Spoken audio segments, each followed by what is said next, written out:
Welcome to Educational History for the United States Public School System. The public school system hasn't given our children a fair chance of being successful since the very beginning. Hello, welcome, my name is Professor Ed. Let us talk about Mount Rushmore and the founding father President Thomas Jefferson of the United States. The faces on Mount Rushmore are George Washington, Thomas Jefferson, Theodore Roosevelt, and Abraham Lincoln. These four U.S. presidents represent the founding, expansion, preservation, and development of the United States over its first 150 years of history. Yes, Thomas Jefferson was a president of the United States. We are going to mention some of things that he did that questions the competency of his presidency. Thomas Jefferson's life was defined by his key role as a founding father, primary author of the Declaration of Independence, and third U.S. president.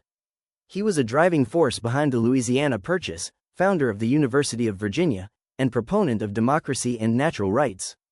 Except for slaves, these enslaved people were involved in tasks ranging from field labor and skilled trades, like blacksmithing and carpentry, to domestic service.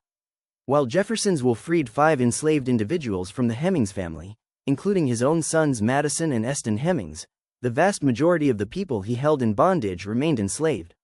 As a slave owner, he would have slaves as young as 5 years old on his plantation making nails.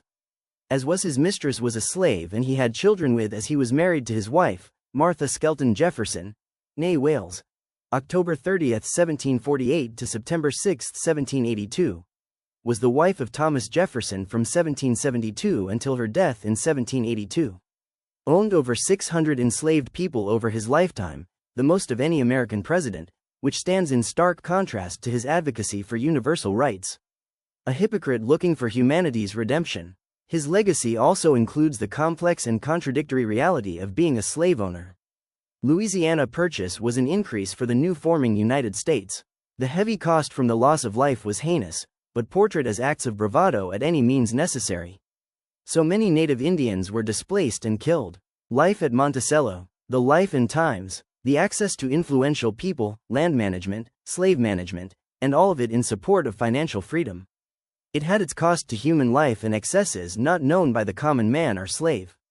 And access to female companionship at the drop of a hat or verbal request. Sally Hemings was a slave, mistress, and mother. Sally Hemings and her ability to consent is dubious given Jefferson's near-complete control over Hemings as his property and the fact that she was between 14 and 16 years old when he began having sex with her, while he was in his 40s. 4 of Hemings' children survived into adulthood and were freed by Jefferson or his will as they came of age. Hemings died in Charlottesville, Virginia, in 1835 in the home of her freed sons. They were descendants of a liaison between Jefferson and a woman he enslaved, Sally Hemings, at the age of 14. Do as I say, not as I do. Jefferson was simply trying to cover up his illicit relations with Sally Hemings, not to mention the Congo harem he allegedly maintained at Monticello. He deserves to be regarded as one of the most profligate liars and consummate hypocrites ever to occupy the presidency. He was able to go unchecked. To give credence to the Sally Hemings story is, in effect, to question the authenticity of Jefferson's faith in freedom, the rights of man, and the innate controlling faculty of reason and the sense of right and wrong. It is to infer that there were no principles to which he was inviolably committed, that what he acclaimed as morality was no more than a rhetorical facade for self-indulgence, and that he was always prepared to make exceptions in his own case when it suited his purpose. What he said wasn't what he did.